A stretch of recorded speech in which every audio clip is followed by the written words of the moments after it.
नमस्कार, स्वागत है आपका। आप देख रहे हैं अर्बन अपडेट। मैं हूं आपके साथ अदिति मिश्रा।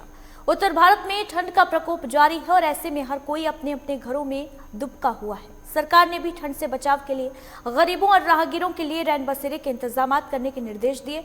वहीं यूपी के सभी जिलों में रैन बसेरे बनाए गए हैं। प्रयागराज में 2 रैन बसेरे इस वक्त मिसाल बने हुए हैं। इन रैन बसेरों में होटल और घर जैसी सुविधाएं भी मिल रही हैं। देखिए रिपोर्ट।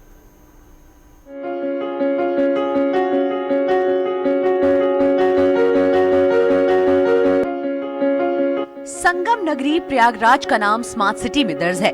ऐसे में अब शहर की व्यवस्थाएं भी स्मार्ट होती नजर आ रही हैं। प्रयागराज के 2 रैन बसेरे एक मिसाल पेश कर रहे हैं।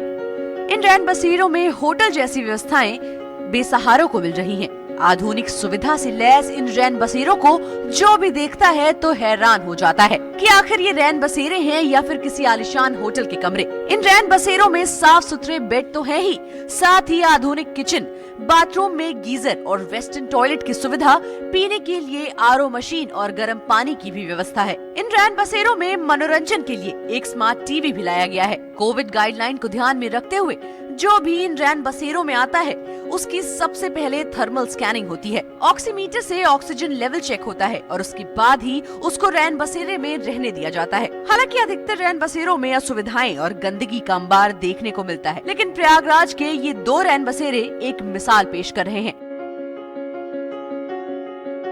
रैन बसेरों में रहने आए लोगों का कहना है कि उनको होटल जैसी सुविधा मिल रही है, या कहें कि ये रैन बसेरे कम और होटल ज्यादा लग रहे हैं। जी सर, मैं दिव्यापुर फफूंद स्टेशन से आया हूँ सर। और रैन बसेरे में सब हर एक प्रकार की बढ़िया व्यवस्था है। गर्म पानी पीने का अलग से है, लैटरिन, बाथरूम सब साफ सफाई है और बेड शीट भी बढ़िया लगे हुए हैं, गद्दे भी बढ़िया लगे हुए हैं और सब बहुत सारी व्यवस्थाएं हैं। मैं योगी जी को बहुत धन्यवाद करता हूँ। टीवी है भी जी, एलसीडी भी लगी हुई है, हर एक प्रकार की पिक्चर भी देख सकते हैं आप। अच्छा लगता है आपको? जी सर, अच्छा लगता है। बता दें कि आप होटल में जाते थे, लेकिन यहाँ सुना तो अरे होटल में तो साहब 2000 में व्यवस्था मिलती थी, यहाँ तो फ्री व्यवस्था मिल रही है। जब रैन बसेरों को लेकर स्थानीय पार्षद फजल अहमद से बात की गई तो उन्होंने कहा कि मेयर अभिलाषा गुप्ता की वजह से इन रैन बसेरों को आधुनिक बनाया गया है। आम जनता जो बेसहारा है, असहाय है या गरीब है, उन्हें किसी तरह की समस्या न हो, उसके लिए ऐसी सुविधाएं दी जा रही हैं। नरूला रोड स्थित रैन बसेरे में 3 हॉल, 6 शौचालय, 5 बाथरूम और 1 किचन है। गीजर, आरओ मशीन और टीवी भी लगा हुआ है। मास्क, सैनिटाइजर और थर्मल स्कैनिंग की भी व्यवस्था है। ऐसी ही सुविधा लीडर रोड रैन बसेरे में भी देखी जा रही है।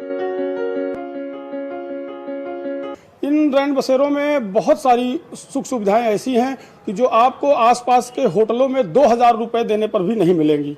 आपको यहाँ एक अच्छा एलसीडी टीवी जो लगा हुआ है, जो परमानेंट आप जो यहाँ के रहने वाले लोग हैं, जो यहाँ रैन बसेरों में रहें, उनके लिए तमाम सुख सुविधाएं, दैनिक समाचार और तमाम चीज़ों को, इंटरटेनमेंट के प्रोग्राम देख सकते हैं। दूसरी चीज़, हमने आरओ की नगर निगम ने हमारे आरओ की बहुत अच्छी व्यवस्था की है कि आपको साफ और शुद्ध पेयजल मिले। गीजर लगा है, अगर किसी को नहाना है तो पूरा गर्म पानी से वो नहा सकता है ऐसे मौसम में। किसी को गर्म पानी अगर चाहिए तो उसके लिए एक अलग से पीने के पानी की व्यवस्था है, जो वो गुनगुना पानी भी पी सकता है। बाकी साफ सफाई सुबह से लेकर शाम तक परमानेंट स्वीपर लगा है, जो एकदम आप देख सकते हैं। आप अपना कैमरा भी अगर घुमाएंगे तो पूरा एकदम साफ सफाई आपको मिलेगा। वॉशरूम वेस्टर्न टॉयलेट भी है, इंडियन टॉयलेट भी है। जबकि इस आपको जिस रैन बसेरे में हम लोग अभी खड़े हैं, इस रैन बसेरे में 6 लैट्रिन है और 3 बाथरूम है। और वो पूरी तरीके से वेस्टर्न और इंडियन दोनों है। जिसको जिस तरीके का बाथरूम यूज करना है उस तरीके का बाथरूम यूज करें। रैन बसेरों की अव्यवस्थाओं पर आपने तो अनेकों खबर देखी होगी, लेकिन आज हमने आपको जो तस्वीरें दिखाई हैं वो शायद आप भी उन तस्वीरों को देख करके चौंक गए होंगे। हम मौजूद हैं प्रयागराज के नरूला रोड पर और आप देख सकते हैं कि ये रैन बसेरा है। हालांकि आपने तस्वीरों में भी देखा है कि किस तरीके से साफ सफाई यहाँ पर देखने को मिली है और किस तरीके की सुविधाएं रैन बसेरों में सरकार द्वारा दी जा रही है, ये भी आपने देखा। आप देख सकते हैं कि यहाँ पर कितना साफ सुथरे बेड यहाँ पर रखे हो गए हैं। कोविड गाइडलाइंस का भी यहाँ पर पालन किया जा रहा है। सीधे आप देख सकते हैं टीवी लगा हुआ है बाकायदा उन लोग के लिए कि जो लोग यहाँ पर सुविधा के लिए आ सकते हैं वो यहाँ पर मनोरंजन भी कर सके। साथ ही हम आपको और भी तस्वीरें हम आपको दिखाना चाहते हैं कि आप देख सकते हैं कि यहाँ ये एक किचन है खास बात यह है कि इस पूरे रैन बसेरे में 4 पोर्शन है। जो किचन है वो भी 2 बनाए गए हैं। हर एक पोर्शन में आप देख सकते हैं जैसे घर वाली जो सुविधा है वो आपको यहाँ पर दिख रही होगी। हालांकि हम यहाँ अचानक आए हैं और अचानक में आप देख सकते हैं कि साफ सुथरा सब चीज दिखाई दे रहा है। ये बिल्कुल नहीं लगेगा कि ये एक सरकारी रैन बसेरा है जो कि अस्थायी है। यहाँ पर आप आरओ वाला पानी भी आप देख सकते हैं कि यहाँ पर आरओ का जो पानी है वो यहाँ पर है। हम आगे आपको लेकर चल रहे हैं। आप ये देख सकते हैं यहाँ पर जो भी एंट्री करता है उसकी पहली थर्मल स्कैनिंग से उसकी जांच होती है और जब उसकी रिपोर्ट नॉर्मल आती है आप देख सकते हैं कि 96.6 आया है, तो मतलब कि ये जो व्यक्ति है ये स्वस्थ है। अब इसकी यहाँ पर एंट्री होगी और एंट्री होने के बाद आप देख सकते हैं कि यहाँ पर कुछ लोग भी हैं, वो यहाँ पर बैठे हुए हैं, यहाँ पर फिर ये रहेंगे। हम आपको और भी इधर की तस्वीर दिखा रहे हैं। देखिए यहाँ लिखा हुआ है पीने हेतु गर्म पानी, मतलब कि ये गर्म पानी की भी सुविधा जो आपको रेस्टोरेंट में या फिर होटल में या फिर आप अपने घर में रहते हैं, गर्म पानी की आप डिमांड करते हैं तो यहाँ पर गर्म पानी की भी सुविधा है। वॉशरूम भी आपको तस्वीरों में हमने दिखाया है किस तरीके से साफ सुथरा यहाँ पर वॉशरूम है। तो हम ये कह सकते हैं कि ये एक मिसाल भी पेश कर रहा है प्रयागराज। हम आगे भी आपको लेके चलते हैं, आप देखिए। हालांकि अभी ये ज़्यादा लोग यहाँ पर नहीं हैं। रज़ाई गद्दे भी यहाँ पर रखे गए हैं कि अगर ठंड ज़्यादा और पड़ेगी। हालांकि इस समय प्रयागराज में तापमान तकरीबन 7 डिग्री के आसपास है, तो यहाँ पर सारे जो इंतज़ाम हैं वो पूरे हैं। और जिस तरीके से ये तस्वीर देखी जा रही है उससे ये अंदाज़ा लगाया जा सकता है कि प्रयागराज एक स्मार्ट सिटी है और स्मार्ट सिटी में जो सुविधा होनी चाहिए वो सुविधा प्रयागराज के रैन बसेरों में देखने को मिल रही है। हालांकि इस तरीके के जो रैन बसेरे हैं वो एक स्थायी है जहां पर हम मौजूद हैं और एक अस्थायी है। लोगों ने भी जमकर सराहना की है। साथ ही साथ यहाँ के जो पार्षद हैं उन्होंने भी कहा है कि सरकार के द्वारा और नगर निगम के द्वारा काफी सपोर्ट उनको मिलता है। वीडियो जर्नलिस्ट अंकित उपाध्याय के साथ सैयद आखिर बरदा, लाइव टुडे प्रयागराज।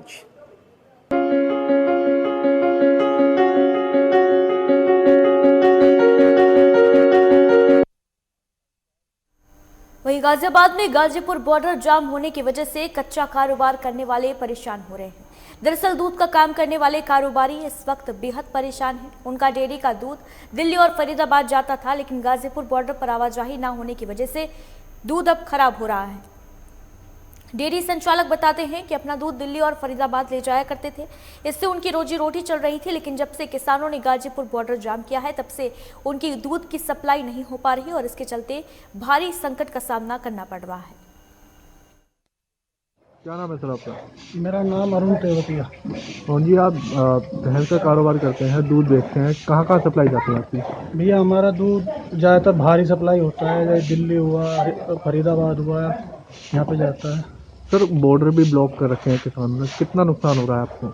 भैया नुकसान तो है, वह दूध जाने में दिक्कत है, आने जाने में दिक्कत है, तो नुकसान तो है।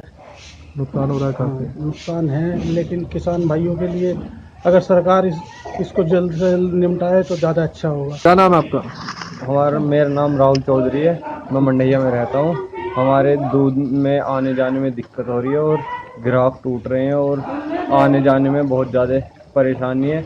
ये बॉर्डर जो बंद सील हो रखा है। राहुल जी किस चीज़ का काम करते हैं वैसे आप? हम डेयरी का काम करते हैं। दूध बाहर जाता है आपका? हाँ जी।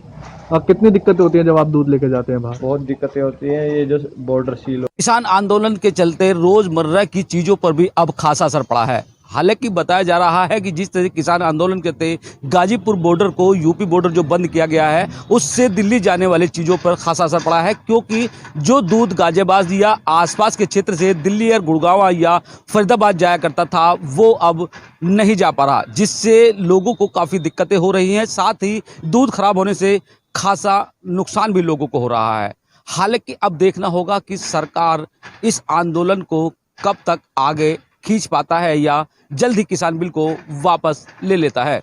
वीडियो जर्नलिस्ट मैसेज के साथ जावेद चौधरी, लाइव टुडे गाजियाबाद। वहीं हरदोई का संडीला कस्बा अतिक्रमण के चलते पूरी तरीके से बदहाली का शिकार है।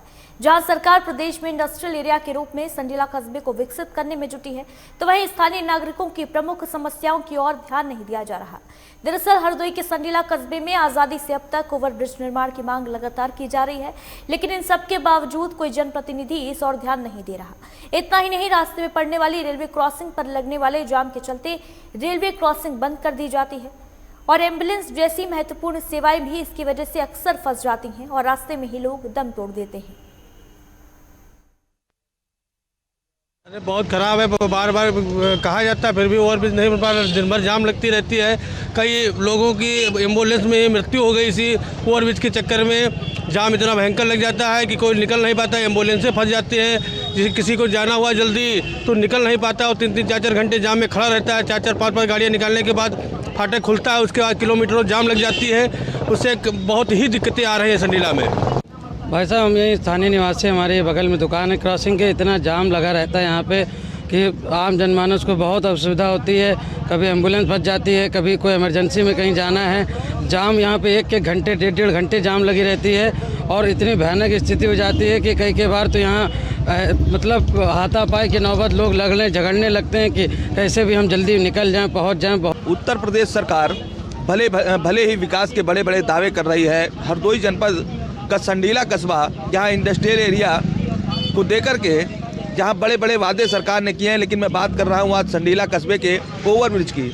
यहाँ पर कई लोग आज नहीं दशकों से, आज़ादी से अब तक लगातार मांग चल रही है इस ओवरब्रिज को बनाने की, क्योंकि कस्बे का प्रमुख ये रास्ता है और जैसे ही कोई ट्रेन आती है ये फाटक बंद हो जाने से लोग घंटों तक फंस जाते हैं। एम्बुलेंसें भी फंसती हैं, मरीज अपनी दम तोड़ देते हैं। लेकिन सरकार और यहाँ के सांसद और स्थानीय विधायक के द्वारा कई बार इस संबंध में लोगों को आगाह किया गया। चुनावी दौरे और चुनाव के पीरियड में वह लोग इस तरीके की बात करते हैं, लोगों से वादे भी करते हैं कि इस ओवरब्रिज को बनवाने का काम करेंगे, लेकिन अभी तक हालात जस के तस है।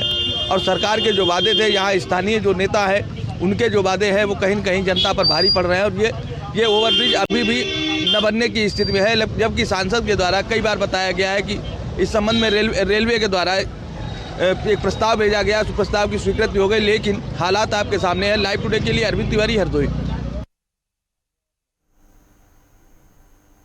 और फिलहाल यहाँ वक्त एक छोटे से ब्रेक का है, जल्द लौटेंगे।